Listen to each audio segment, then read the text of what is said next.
Welcome to Recruiting is No Joke. I am your host, Joel Lalgee, the realist recruiter. It is great to be back with you guys. As always, we've got a jam-packed episode, ton of value going to be thrown in this episode. It's probably going to be the most valuable episode you ever see. I've been saying that last few episodes, but it's true. I feel like each week, we're really getting to learn from people who are not only doing the work, but people who are looking to the future of not only what HR and TA are going to look like, but like the world of work as well. So super excited. So with that being said, Robert, welcome to the show. Why don't you give us an introduction for anyone who doesn't know you? I like to say who you are, what do you do, and who do you do it for? First of all, thank you for having me on the podcast. I super appreciate being able to share some thoughts around innovation and execution. So I appreciate it. Love it. I work for Enveda. We used to be Enveda Biosciences, and we've recently changed just to Enveda. And we are what's called a tech bio startup. So we all know what a biotech startup is and need to think of us that way. But there's this new category called tech bio. And maybe it's about 10 years old. There's a few companies. And we are trying to revolutionize how we think about drug discovery. And so we start at the beginning with a really robust platform, DS, AI, ML, all that, trying to reduce the time and cost to find molecules that will be efficacious in a drug. And then it goes to our pipeline team and our clinical team. And that idea of using technology, a platform at the beginning, is what makes it a tech bio firm. And I've been here about 3.5 years, maybe. I think it's 4 in February. So super excited. It's been a total blast to help build Enveda. And how did you get connected then to Enveda? I got a call one day and I was at a different company and I was thinking, I'm happy to take the call and listen and learn. I have no idea if it'll work out or not. It might not. I'm always willing to listen. And I was just taken in with the thesis that the company has that I explained. And I love learning. Learning is my number one strength on StrengthsFinder. So when I have a chance to go to a new industry or learn something new, whether it's in my personal life or in professional life, I'm usually up for it. I love learning new things and building stuff. I love it. And so what is your role? Tell us about like the work that you're doing. I am my official title, Chief People Officer. I call myself a Chief People Architect. And that's what I put on LinkedIn. That's my brand. I mean, that's what the title. My brand is People Create All Value. And then the title I put on there is Chief People Architect. And what I'm sending a message to anybody who's, whether they want to hire me or just anybody who's looking at my profile, is I'm a builder. That's what I love doing. So Chief People Architect is sending that message that if you hire me, then that's what we're going to go do. And we're going to build all kinds of amazing things at the company. It's not going to be, I kind of need somebody in HR. Can you just come in and like do stuff? Can you just please make sure nothing breaks? If that's your vision, that's okay. You're allowed to have that vision in your company. I'm just a horrible fit for you. I am not good. I won't get fired, but even if I did, I probably will get fired soon. So that's why I have that title. No, I love that. And it definitely, when you're on LinkedIn and you see a headline like that, probably the first time I've seen Chief People Architect, and I love it, right? Because it's like, it's truly building and like planning. Yeah. And like, how do we grow, right? You need the architect to build the building, which is awesome. So how did you walk us through, like, how did you get started, like in the people field and HR, how did you get into the space? And then a follow up to that, like, did you kind of just know instantly when you got into the field, like, hey, this is for me, like I've found like what I'm supposed to be doing? I went to school for industrial relations, which is really union management stuff. And in high school, I thought, I'll give it a whirl. I didn't really have specific ideas. I had, like most 18-year-olds, you got 3, 4, 5, 10 things you're thinking about. And I love football, so soccer. And I've been coaching a long time, played in college, and I had a chance to play at this school. And so I went there and I tried this union management thing. I grew up in Oregon and this school was in Syracuse, New York. So I said to myself, great, I'll stay a year. And if I like it, great. If not, I'll just come home. No problem. There's lots of schools and I could go to in Oregon or Washington. I could play soccer for them. And so I went. What position did you play? I was playing striker. Yes. But in club football, so if you know football, I played outside back for like a whole season. We had an outside back get hurt and the coach comes, puts his arm around me and says, you're the guy. And, nice. And I was like, hey, whatever the team needs, right, I'm in.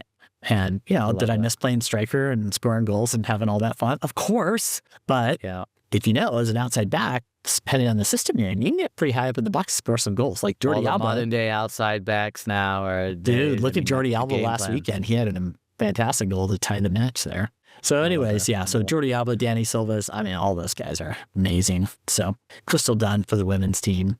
Anyway, so I played that in club and it was great. And it actually made me a better striker. Went back to this idea of learning. And I told you I'd been coaching a long time. I had a very similar story about 5 years ago. We had a freshman girl come on who was a pretty good striker. And I had her play outside back for a whole year. And she was like, okay. I said, trust me, you were going to love this. It's going to make you so much better. And so she did it for a year. And then we moved her to striker, just the way the dynamics were. That was the best thing for the team. Her senior year, she was like, Coach, you're right.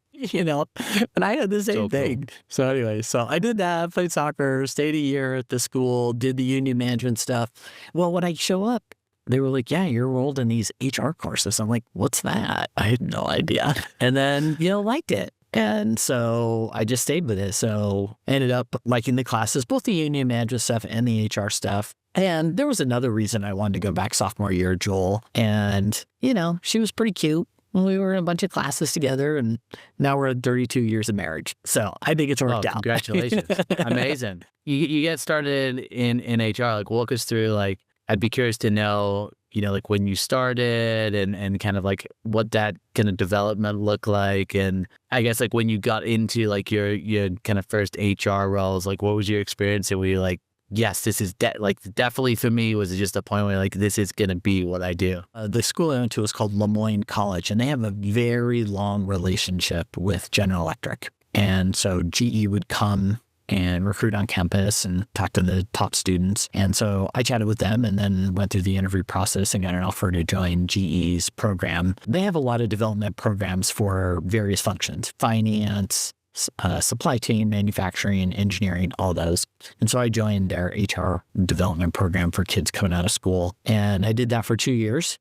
And then I got married. 1 month later, I'm working full time, going to school full time. My wife is working full time and going to school full time. That's all we did for like 2.5 years. Is we saw each other for dinner and then we did homework. And I got a bunch of different assignments with GE. One of the great things you get with General Electric is you learn a lot. And they move you around to different types of functions. So I did some union management stuff, and then I did employee relations, I did compensation. You just get a lot of really good foundational training.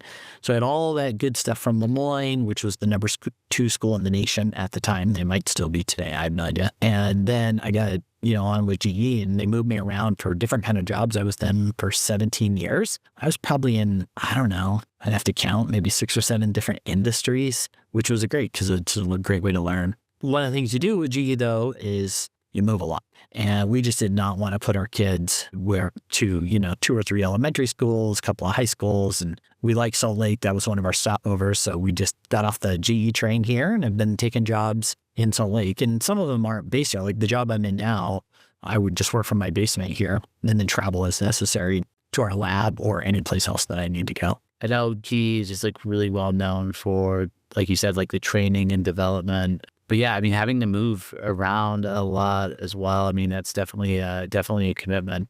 So let's talk a little bit about world of HR right now. Like one of the things you said earlier, which I love, is just about how important people are, right, to businesses. Seems like, at least from my point of view, and what I've been seeing is, we're starting to see a lot of companies restructuring. There's definitely a lot of focus on, taking aspects of jobs and automating or bringing technology in. Would be curious just to get your perspective on like how you're thinking about, as you're building organizations, as you're building teams, how you're thinking about this relationship between people and technology, and like how you keep, you're really the greatest asset that we have, which is humans. Like, how do we keep that forefront? Like, how are you thinking about that as a people leader? Well, let's start with my brand, and I'll sort of take you on this epistemological construct that I have, and then we'll see if that ends up in technology, specifically AI, and I can share kind of all the stuff we're doing on AI and how we think about it. So the feedback I give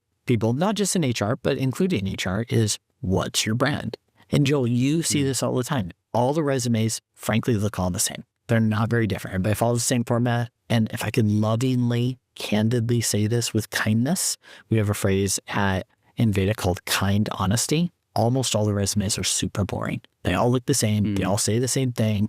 Everybody says I'm an expert in 15 things at the top of their resume, which is not humanly possible to do. And there's no brand. Like people who I know, and obviously I have a good relationship with, I'm like, just tell me why you're different. They're like, I know. I said, well, there's a better way.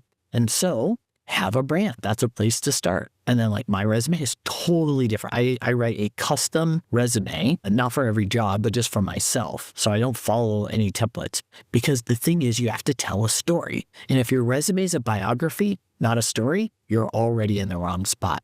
So you have to write your resume as a story, and that story starts with a brand. So think of brand as your story arc. And we all know story arcs. Just watch Star Wars. We all know what's going to happen. But guess what? We all watch the movies because they're fun and amazing. So same thing here. And so what my brand connotes is there are things we're going to do and things we are not going to do. So people create all value. Okay, sounds interesting enough. Tell me more. One of the things about that says then, well, if we're going to have people create all value, we need a workplace, an environment, a climate that is conducive to that. Okay, that seems to make sense. I'll agree. How do I do that? Far and away, we all know this. It's not even worth talking about the second thing on the Pareto chart is the quality of your people leader. More than 70% of how you see the company is how you see your people leader. And so that tells you then that the most valuable strategic thing you can do is invest in your people leaders. If you agree, people... When we talk about people leaders, we're literally just talking about like managers, directors, right. Anyone that's responsible for people. But the reason I use people leaders is because it fits the brand. People create all value. You're a people leader. Joel, you're not the manager of finance. Like, in other words, your focus is on finance. You're the people leader of finance. And that does that mean you don't care about all the accounting of it? Of course you do. That's nuts when people would say that it's not. But it does say that the most valuable thing you do is creating a great environment for your people. So that's why I use that term. That's the term that we use all across Enveda is people leader. And if that's true, then we should spend the majority of our time investing, training, occasionally releasing, coaching, being available for people leaders. So that's kind of how that construct goes. There's obviously lots of other things we do, and I'm sure we'll talk about recruiting today and things, but if you had to say at a high level, that's how it all starts and connects. What do you think companies are going wrong with that? Because I feel like you said, like a lot of the reasons people, I don't think you said this, but obviously with what you said, a lot of people leave organizations, right? Because of their manager, because of the treatment that they get. But then at the same time, you hear managers, or you hear about managers who are burned out. You hear about managers that are not supported. So how do you begin to, if you're advising like other people leaders on how you create this vision for that and how you actually support people, like where does that come from? As in, like how do you get to a place where even as like the people, like a chief people officer, someone that's leading the people function, what are some of the key components to get to that place where you're able to actually support your people leaders in that way? I think a lot of it starts with vision, to use the word you said. I think what happens a lot, let's just take people leader development as one example, but this example is representative of the whole, is you got to have people leader training. Everybody knows that. Okay, why? I don't know. That's just what you do. Why are you even asking me that question? Because it's really important. Tell me why you're doing that. I don't know. Just, people are important. You got to do stuff. Yeah. Joel, unfortunately, that's the best we get sometimes. And if your whole vision around people leader development is what I just articulated, is what we hear often, that's just like part of what you do in HR. Well, it's no surprise then that people don't buy into that. That's not a very compelling vision. But if you give them a vision, some sort of epistemological construct, some sort of brand, the stuff I talked to you about, and then I take all of the activity and I link it into all of that vision, then people go, oh yeah, I see what you're doing. Let me keep building out people leader development. So we have built a whole leadership model. We have a curated curriculum. I can tell you all about our learning principles, all that kind of stuff. But here's the big thing. I say to people who want to join, and I have a laundry list. I don't have to solicit people. I have a backlog of a year of people who want people leader development because we make it so exciting. I send them this email, and it's kind of tough. And it basically says, look, joining the cohort is a choice. You do not have to join. But if you do join, attendance is mandatory. And if you do not attend, you will be kicked out of class. You don't want to be that. So we've done now about 7 cohorts, and we've got around 50, 60 people trained of all of our people leaders. And we're not that big. We just have 300 people. I think I have like an 89% attendance ratio.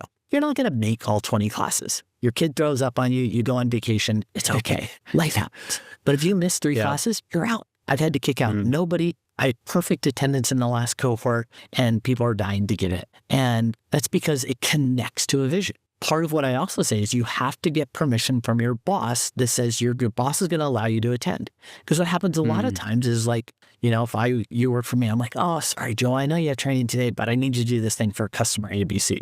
We don't allow that. And when you have something compelling, people sign up for it. People want to follow. It's got to be more than just, well, that's what you do. That's that's the place to start. Yeah, I love that. I love that. And I feel like that's one of the biggest complaints that I hear from people nowadays in terms of like why they're not engaged in their current role. It's usually they're not growing. I mean, it's kind of like what you talked about before, where it's like you want to learn, right? You're always wanting to grow. You're curious about things. And in a lot of environments, which I get almost right now with the times we're in, you know, times are tight and companies aren't wanting to spend money necessarily on things where they're not going to see an ROI and you know, right away. But what's happening is we're just creating environments where people become, you know, disengaged. They're not engaged in the work they're doing, and then the results go down. And it's a huge thing. I could tell you, you know, candidates that I talk to who are just, it's one of the biggest areas that are just not feeling fulfilled because they don't have the growth opportunities and not feeling invested in. I know obviously like the people management is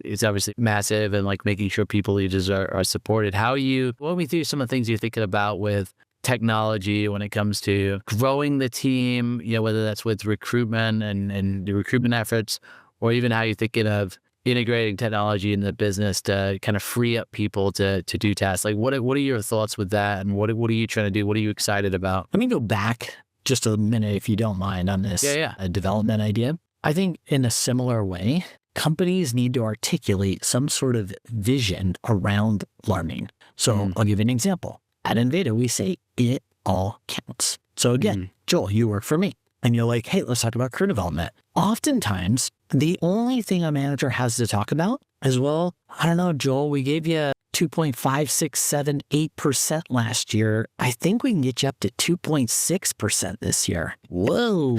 And maybe a title, you know, if HR will approve it, you know how HR is. And instead, what if we viewed career and learning opportunities as that? Not only promotion. I'm not saying don't think about promotion. I'm not saying don't think about pay. What I am saying is, can we think bigger? And what if learning and development was different for you than it was for someone else? Because you're in a season where actually you don't have a lot of other commitments going on in your life, and you really want to progress to the next level, whatever that is. What if someone else, though, is in a situation, maybe they've got a really sick parent, and frankly, they're happy being amazing at their job, but they don't have time to even read a book because they have to care for their mom. Yeah. Can we as people leaders have a bigger vision of what development looks like? And can we tailor it? And it doesn't have to cost a lot. Read a book, go to the library, get on an online forum group. Sure, yes, talk about promotion. And what else do you want to learn? Maybe you're just going to take some courses in OpenAI. That's okay. And I think that's part of the problem on this disengagement is it's all just down to, you know, the 2.3% increase and like, well, I didn't get promoted to director of whatever. Well, if that's all you got in your bag, yeah. But, you know, people, they want more than that. Again, I want to keep stressing. I'm not saying don't think about money and title and promotion and level. I'm saying be bigger than that. And when you do that, all kinds of amazing things come out. And there's all kinds of free online stuff and very low cost stuff. Are you vetting that like through like an interview process? Like are there questions that you ask? It sounds like you're also, it sounds like you'd hire people then that have that type of mindset. So I'm just curious. And like, we train. You let that out? Yeah, we train. Okay. Just yesterday on our town hall, I got a question about career development in front of the entire global company. And this theme that I'm giving you is what I talked about in there. So it's got to be promulgated inside the company. And it's a little bit like where sometimes there's some flack people get when they talk about, hey, culture and pay and all that. I don't know I if find people... that out a lot in my content, by the way. Yeah.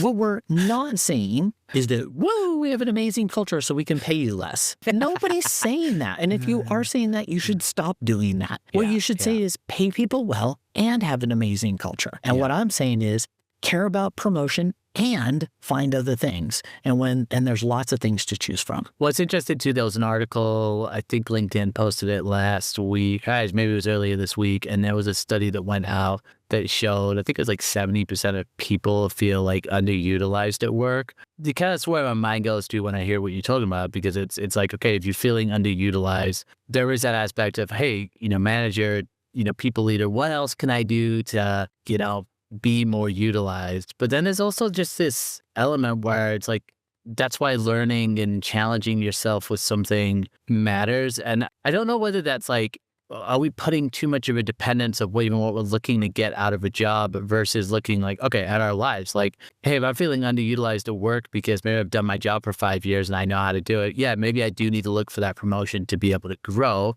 But maybe it's also I'm going to go train for a half marathon, or maybe it's I'm going to learn a skill that I can monetize. Maybe it's I'm going to do a hobby. And so sometimes I think my mind goes to like, are we just, has the expectation of like what a job is, like have we come almost like put too much weight on that? And there is like a stepping back and going, to your point, like maybe I can learn something new or learn a new skill. And then in learning a new skill or learning or getting past this challenge, I'll be able to apply that into my job, because if I'm a better person, I'll be able to bring more to the work I'm doing, which might open up a promotion. But I think that sometimes there can be a mindset of like, we're almost like waiting for like somebody like rescue us in some of these things. And some of it is like, hey, you got to go out and do something sometimes, which I know isn't always very like a popular thing to think about, but I think about it a lot when I'm giving advice to people like, hey, if you want something, like, there is part of like, you gotta go and get it sometimes. And if you're not getting it somewhere else, like maybe find somewhere where you're able to kind of grow in those areas as well. I coached football for 23 straight years. I just retired last year, and sometimes it was year round. Sometimes it was only for one season during the calendar year. And I loved it. I miss it. I retired on my own volition. It was just time to take a break. And that doesn't mean I don't miss it though. I loved it. And hey, you did a Jurgen Klopp, we call that one. There you go. That's right. And that was part of my fulfillment though. I love my job, but my job's not my identity. But football's not my identity either.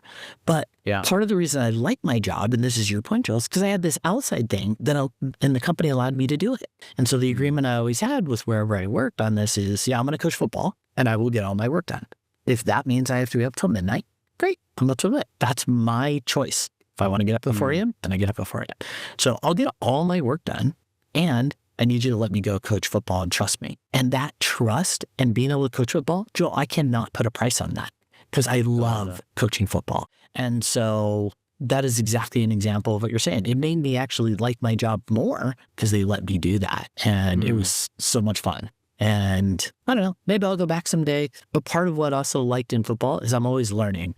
I love tiki-taka football. So anybody who's listening, if you're a Route 1 football fan, fine. I'm a tiki-taka kind of guy. Learning all the stuff, reading Pep's books, about it. Like that actually made me like my job more because I was getting time to learn and grow in this other area, which is exactly your point. I was talking to someone else too recently about, it's like right now, I think, obviously there's a lot of change going on, right? And we'll talk about AI in just a second here, but it's like people's approach in response to the change that we have. It's like you have the people who are like all in and like, yeah, I'm embracing this and it's going to be great things. I'm doing great things. And you have the people who are like open to it, maybe a little bit more hesitant, but they're open and they're learning. And then you just have people who like get really fearful and then they shut down. And but it's like that with so many things in life. It's like when there's uncertainty, when you don't know what's going to happen, that's actually what can create like great things as well. But we just have to be really aware that, it's like the culture is about comfort, about being comfortable, about not changing, about being in like a comfortable, static place. But it's like all of the growth comes in really like uncomfortable situations and learning new things. But it's kind of, it's uncomfortable for a lot of people. And I kind of get where that is, but it's so crucial because one of the comments I get from people is, when do you think the job market's going to go back to normal? Or when do you think things are going to go back to normal? Like, it's just, yeah, exactly. And so it's like the modern, honestly, I think there was a really good run of like 20, 30 years where you could maybe just stick like one job or like one company or one thing. You kind of be comfortable and like, maybe I'm in this role and comfortable retirement's building and I'm bought a house and like I'm able to live life and it's comfortable, it's nice, it's easy. We're just not there anymore. And it's just like things have rapidly changed. And I think it's scary for a lot of people, but it's like we just got to recognize that with any kind of change, like good things actually do happen. And it's like keep your mind on that, even if it's uncomfortable. I think you always have to be learning. Like, I know it's my strength, so it's easy for me to say that, but I do think not everybody needs to be like me, of course. And thank goodness, because, we want diversity of people and thought and experience and all those things. What I do think, though, is you have to have this attitude about I'm willing to grow. And that doesn't mean learning's your number one strength, but it is to say that you've got to be willing to grow and change. Even in a world like other that existed, stay in one job, buy a house, be comfortable, retire. Like all that actually still exists today. It's just changing your mindset. I'm going to do it through 401k. And when I change jobs, I'm going to build my own retirement system, my own personal IRA. I'm going to have a home. I'm going to not live in debt. I'm not going to make my job my identity. Like there is no normal with that even existed in the past. But what you can do is set yourself up and your family up for a stable platform. That is still very possible. I mean, just look at the amount of credit card debt that's in this country, Joel. It is insane. And we don't need that much debt. You can say no to spending if you want to. So that's just one example. 100%. Well, and I mean, it's being in control. It's understanding that you are in control and you're making decisions. I think that's why like the growing happens, right? And it can get personal because, I mean, we could look at things like health. We could look at things like education. Sure. We could look at things of like work ethic. There's always areas, but I think it's just always knowing like the social media, media in general, like advertising, the way, I think of Amazon, for example, it's like that whole growth strategy was like, let's just make things as convenient as possible. Yeah. But, in the world of work, it's like convenience and comfortability, they're not necessarily the recipe for success. And I think when technology is moving as fast as it is, it's almost like we got to kind of embrace this change and growth mindset, which is challenging. So I'm curious from you, from like your perspective, from what you're seeing, like what are you thinking about when it comes to this whole people tech, how they blend together, and like where you think, maybe some of the things that you see people doing well, or things that you've seen work well, and I'd love to get that perspective from you. This is a great topic. I love talking about it.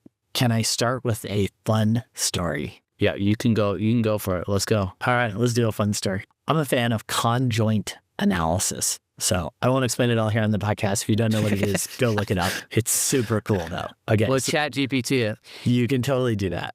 Okay. So I have this friend named Gary Harding, and he's retired now, but I use him as a consultant for a lot. And we do joint analysis at a variety of companies. And I paid Gary, I don't know, 40,000, 50,000, I can't remember, right? This is like 12 years ago. And it was a really big organization. And like, that's actually a pretty good price to pay Gary, I mean, it's a super sophisticated math and you have to figure out all this stuff. And he does a great job. I was on my bike. I was like, hey, I wonder if chat can just do conjoint. If I just give it the data. So I got back off my bike and it was like, oh, for sure, I can handle that for you.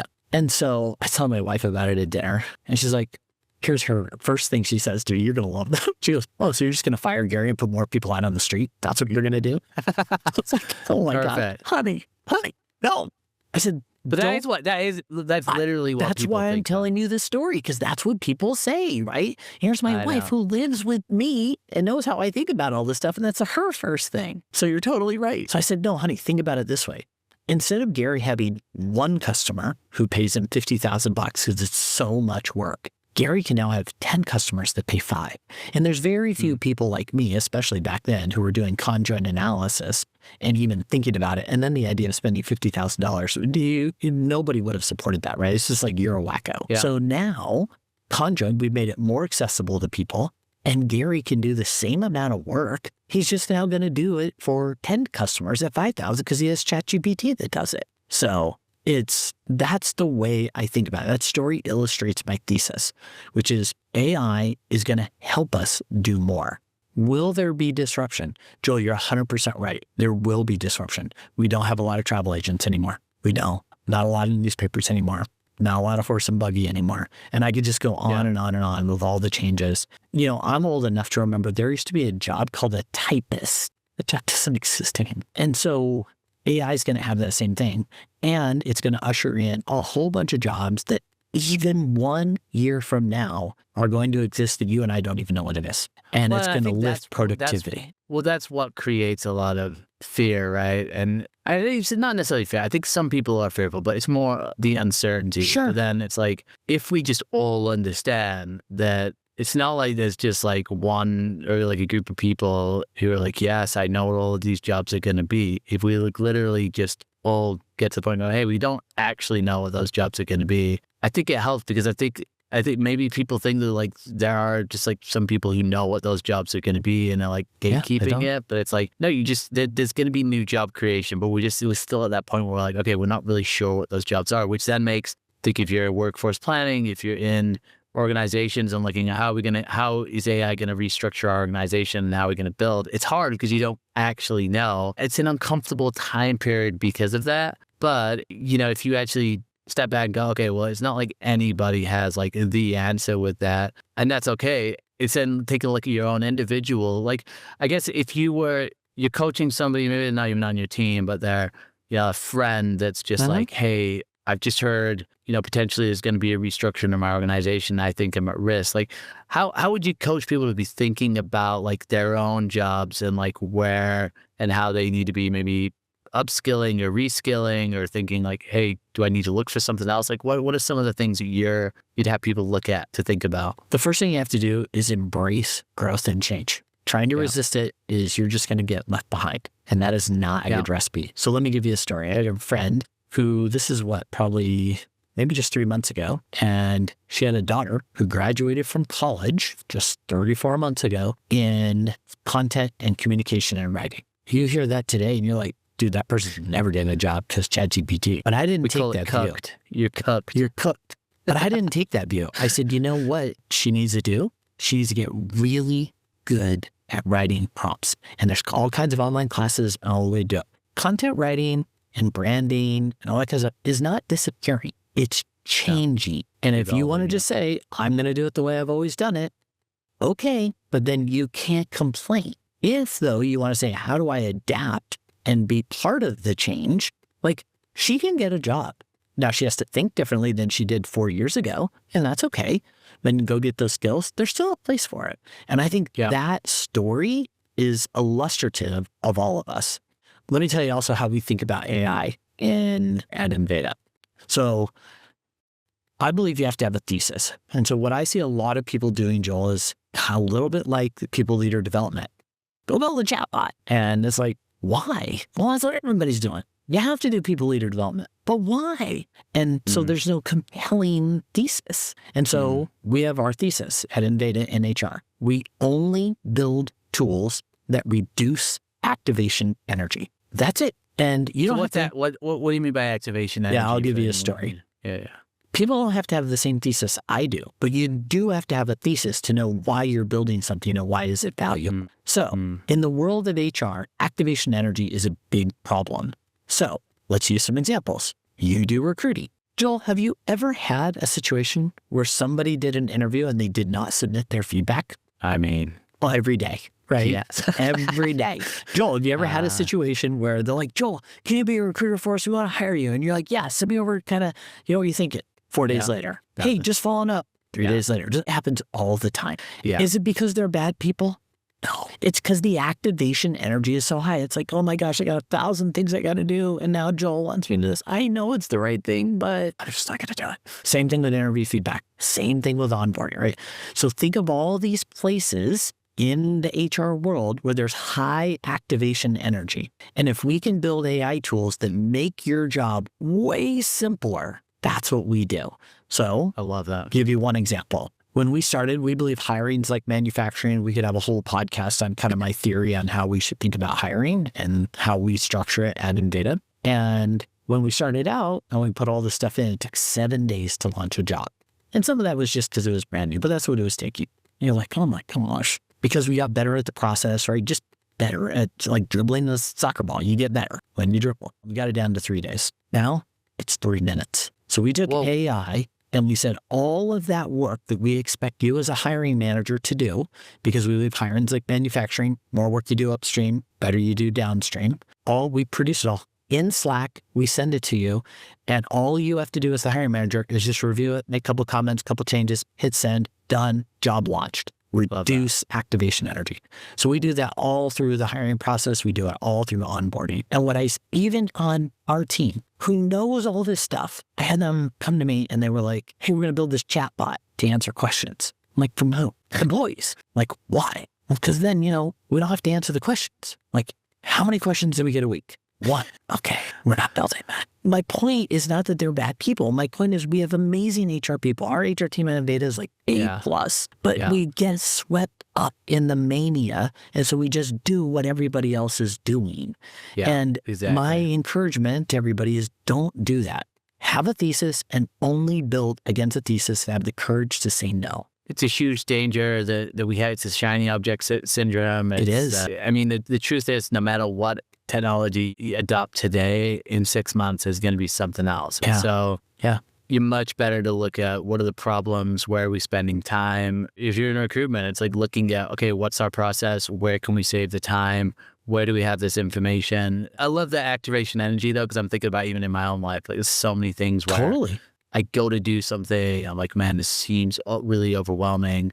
But I think what the challenge is, we're not always slowing down to like actually figure out what are our current processes, what do things look like, and even just look at your team and going, okay, where's our team spending the time? Like I love that example of like, oh, we need to create a chatbot because we get so many annoying questions about parental leave and what our benefits are.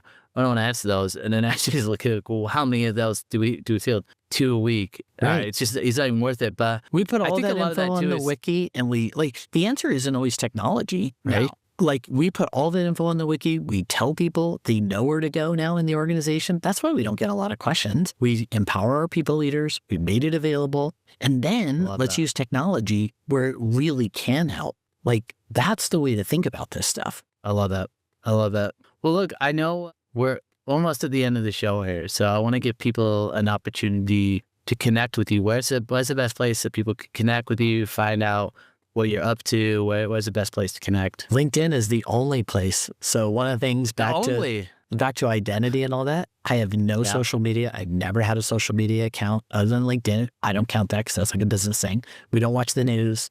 We don't fall into either side of the wacko-ness out there. So we try to keep it so we're not swept up. Have you never ever been on social media? Never. Or were you on social media? Never. I've never had an account ever. So the only place to find me is on LinkedIn. And I just don't want to get swept up in all that. I don't want that to be my focus. I want other things in my life to be my focus.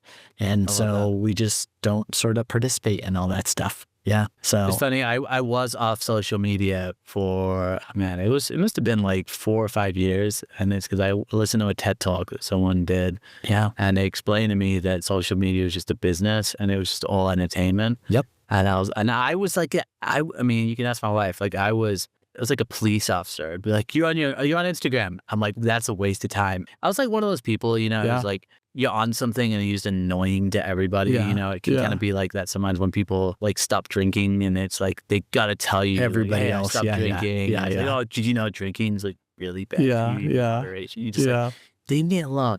I was that guy with social media, and now obviously it's like a big business. I make a lot of money off it, or I make some money off it. It's a business. It is.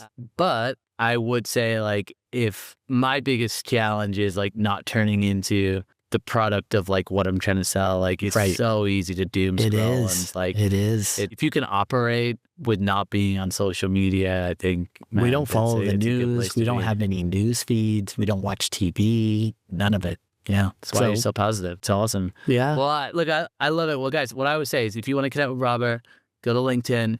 Just be mindful. He just admitted not spending all day on social media. I appreciate your time. I love hearing about your thoughts with tech. And guys, if you've got questions for Robert as well, just be patient. Let him know you heard him on the podcast. If you got questions for me, you can just go to therealistrecruiter.com. If you're looking to be a guest on the podcast, you got questions for me, reach out to me. And we'll be back next week with another great cast. And Robert, once again, thank you so much for your time today. Thank you.